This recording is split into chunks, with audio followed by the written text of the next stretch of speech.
Hey, what's up? Today I'm gonna get through the BOs that I have listened to, but first there's a little situation I need to address. Welcome back into the Electric Lounge. Hi there. I want to welcome everybody to the lounge. Let me put it to you this way. You know where you are! The Electric Lounge. Welcome to the Electric Lounge. Hit it. Yeah, so tonight we've got a lot of stuff, all of the BOs that I have listened to, but there are two artists that I've taken out because I think that they deserve their own show.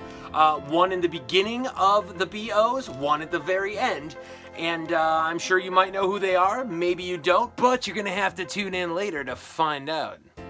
So to start this installment, we go to Brazil for Boca Livre, their very first from 1979, which was self-released. Boca Livre is, I think they might even be still around. They are a Brazilian MPB band, which MPB stands for Música Popular Brasileira. MPB kind of takes some of the traditional styles of Brazilian music, like samba, for example, and kind of mixes it with jazz and rock, kind of folkish type stuff for this particular band. Great band, vocals all in Portuguese, but very nice. When you think of popular stuff, in this case, the MPB, it's not pop as in like, Michael Jackson or Britney Spears. It's popular as far as popular styles of Brazilian music that kind of resurged throughout the 70s and kind of went hand in hand with kind of like the folk type revival and like, the jazz rock, folk rock type thing. And these guys are a great example of that. This album was actually given to me by a guy that I went to a festival in Brazil once called Psychodalia, which was a psychedelic festival. I went to see Gong, as a matter of fact. There was a bunch of other really cool bands there. And one of the guys that I became friends with was selling records, and this was one. He said, "Hey, you've never heard this, you need to keep this." He was also selling an original copy of Motorhead's On Parole, and I still kick myself for not buying that, but it was really expensive at the time, and I was kind of broke. Next up is a guy named Michael Bolton. Sound kind of familiar? Yeah, because he changed his name to Michael Bolton later on. This is his second album before he changed his name. That's his original God-given name. God-given, parent-given, whatever. This is his second album. He actually plays some guitar on here. Check out that cool photo of him. He also does some interesting versions of Dancing in the Streets and Rocky Mountain Way. Michael Bolton has got a great voice. He really does. But this is definitely very different than the stuff he went on to become later on, more of the adult contemporary style. This is a little bit more of a rocker. Like I said, look at that. He's just rocking out, man. From rock to something a bit heavier, Bolt Thrower. These guys are an English death metal band from Coventry, England, if I do remember it correctly. These guys are brutal. Man, super heavy band. Carl Willits, the singer, very aggressive death metal voice. But this has also got a lot of really great dynamics, and in fact, I got to meet them at Maryland Death Fest in 2014, and look, yeah, see? He even gave me a little voice thing for my Electric Lounge radio show at the time. Let's take a listen. What's up? This is Carl Willits of Bolt Thrower, and you're listening to the Electric Lounge. There's not a lot of death metal that I really dig, but there are some, and this is definitely amidst the top of them. Bolt Thrower, aggressive, powerful, and a really tight, amazing band. Super glad I got a chance to check them out at least once. From super aggressive death metal to something, from New Jersey, Bon Jovi. 78,000 degrees of Fahrenheit, this being their second album, and it has the wonderful song In and Out of Love on it. Then their most popular and the ever-famous Slippery When Wet album. I adore this album. I've always adored this album since I was a kid and it first came out. And as a matter of fact, I have to admit, really like this album too, New Jersey. After this, Bon Jovi completely fell off the map for me. They don't exist. I don't know anything that they've done after this. But I really like these two albums. John Bon Jovi was a good writer, he really was, and during their fame, of this time when they were larger than life itself, they really had some great songs. This album, too, has some really great tracks on it. I mean, yes, they're a bit cheesy now and probably a little dated, but come on, man. Admit it. You've gotten drunk more than once and belted out some words to the Slippery When Wet album. Don't try to deny it. Fun story about Bon Jovi. In '94, I had ended up winning front row and backstage passes to go see them at the Rosemont Horizon in Chicago, Illinois, and didn't really know what to do. I was kind of a fan at that point, but like I said, they'd already gone past my era of Bon Jovi, so I was like, yeah, I'll go. I won, right? So we got to meet them. John's a short little dude. He was standing about 3 feet in front of us to make it look like he was on the same level as us. He wasn't. And then afterwards, we saw the show, and 2 girls behind me in the 3rd row said, "Hey, can we buy your front row tickets from you for like $60 each?" And we're like, "Yeah, man, I'll take it." So we gave them the seats, sold the tickets to them, and then ended up giving the 3rd row seats to my ex-girlfriend, and went and sat on the side and got really high and screamed Slayer and scared people during the show. We were heavy metal dicks. Sorry. The Bonzo Dog Band, or at least some of their best. So apparently these guys were a bunch of students at a university in England and decided to start making music for fun and kind of like an artistic type. They would do kind of skits and stuff and then add songs into it. So it's mostly humorous, and some of it's pretty funny, some of it's not so funny, but it's all very interesting and certainly something different. So let's take a listen. 1, 2, 3, kick. Come on, everybody, clap your hands. Ooh, you're looking good.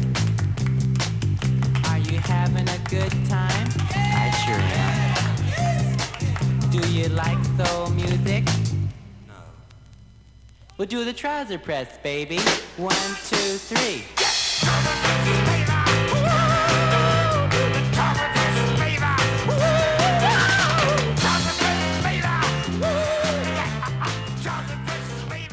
Something that I suppose I could have thrown in with the Beatles, but it's not the Beatles, it's just them doing the Beatles. It's Booker T and the MGs. This album, Macklemore Avenue, was released on Stax Records, and they do an entire, they do different versions of a bunch of tracks that appeared on the Abbey Road, hence the album cover. Check them out, just grooving down that road. Some really good stuff on here. A couple different people that have done different versions of Abbey Road. Booker T and the MGs is one of them, and George Benson, and we already went through that one, The Other Side of Abbey Road. So which one's better, between Other Side of Abbey Road or Macklemore Avenue? I don't know. They're both super great, soulful, awesome, funky versions of the Beatles classics, and I'd say both of them are essential listening. Remember the movie Pink Floyd The Wall? That dude that played Pink in the movie? His name's Bob Geldof. He also went on to form that little show known as Live Aid. Remember that from the 80s? Pretty important dude, but before he did all that, he was in a little band called the Boomtown Rats. These guys are punk slash post-punk. It's punk, first era punk, but they were a little different. They did some reggae type stuff. They did some, rockin' type punk stuff. They're just an all-around great band. Very eclectic, very all over the place, led by Bob Geldof. Originally a 6-piece, by the end they were just a 4-piece, but a lot of good albums. So I have their entire collection. So you've got this one, the self-titled Boomtown Rats, Tonic for the Troops, The Fine Art of Surfacing, Mondo Bongo, which just sounds kind of saucy, Boomtown Rats 5, the first album to feature just 5 of them, last album before they broke up for a long period of time, Boomtown Rats in the Long Grass, another great album. And then last year, in the middle of this crazy pandemic, they released this, Citizens of Boomtown. Attention, citizens of Boomtown. The first Boomtown Rats album in, it was like 23 years, I think. Not as great as their early classic stuff, but still doing what they did best, and that is just changing it up song by song, doing different styles, different versions, trying to modernize it a little bit here. Good album overall, man. Boomtown Rats is a really fun band. If you don't know them, you should check them out. Next up, a heavy metal great that some people might not really like, and personally, I grew up loving him and thinking he was, one of the extreme, crazy heavy metal madmen from the original 80s stuff when I was a kid. And I'm speaking, of course, of Lizzie Borden. Not the one that killed her dad and stepmom with an axe, but the one that gave him the axe. Pretty fun name given the story of the Lizzie Borden saga, if you know anything about that, how she allegedly killed her father. And he definitely played off of that all the time, carrying an axe, lots of stage antics and crazy stuff going on. Band's been through many different changes, but it always had the great Lizzie Borden on vocals and his brother on drums, Joey C. This being the first EP, this being their first full album, Love You to Pieces. See what he did there? Then you've got Terrorizing, another EP with a killer version of White Rabbit on it. Menace to Society, their second full-length album. Visualize, third full-length album. This is a great album. I like all of his stuff, but Visualize is one of his favorites. Master of Disguise is another one of my favorites, but I don't have that one on vinyl yet. I always thought Lizzie Borden was awesome. He's got a very unique voice, and a lot of his stuff is dealing with, you know, heavy metal and killing and, you know, like more horror type themed stuff and scary type themes, metal greatness. Borgasia is next, and She's Not Alone. This is a 12-inch single.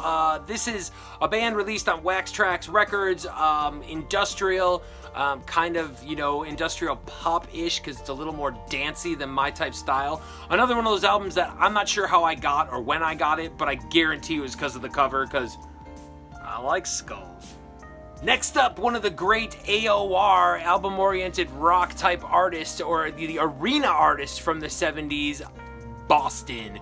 This album is a spectacular album. Their very first. The whole album is nothing but hits, and if you've ever turned on a classic rock station, you've heard a Boston song. Boston 2, a decent album, but not nearly as great as the first one. But then along came the third stage. I love this album. Most true Boston fans are really only a fan of the first album. I mean, a lot of people like them in general, but this is definitely their, you know, their most important and best album, hands down. However, I think that this album's really cool because it came out, you know, many years later, and it was, at the time, they were kind of experimenting with more keyboard type stuff and a more modern sound, I guess. I think this came out in '87, if I remember correctly, and I remember listening to it upon its release on the radio. They played the entire thing, and my dad and I sat down and listened to it, and I kind of guess I just have memories of that, and just thinking back on it is just, it warms my heart. So this Boston Third Stage album is definitely an album I love, and some really cool work with pipe organ on here, and just in general, it's got that feel of actually, you know, more of a space-oriented album, whereas the other ones were kind of always dealing with, you know, the spaceships and the guitar and everything. This one actually took us into outer space, and for me, I dig it. The Box Tops. A little guy named Alex Chilton left this band to start another band called The Big Star, which we've already gotten through that, and of course you know who Alex Chilton is in general. Great band. You would know them from the song The Letter, as in My Baby Wrote Me a Letter, and possibly the song Cry Like a Baby. Overall, this is a really good album. There's a lot of fun tracks on there, but two songs that kind of stood out for me was their version of Whiter Shade of Pale and their version of Keep Me Hanging On. Classic songs done just one more time by another great band. And finally, the self-proclaimed King of the Road, actually, I don't know who said that, it could just be the name of the album, Boxcar Willy. Who is this guy? I don't know who Boxcar Willy is. I remember seeing this album, it was like $2, and I said, Boxcar Willy, you're coming home with me. This is basically, it's a country album, early country western style. At least half of these tracks are Hank Williams songs, and just different takes on them. Good album overall. He's a good country guy, and I wonder whatever happened to good old Boxcar Willy. That's a question for another day. And so that concludes my collection of the B.O.s, except this guy and this guy, which will each get their own episode. And you gotta stay right here on the Electric Lounge to see all that kind of groovy stuff. So like it, subscribe, and I'll see you next time. Peace.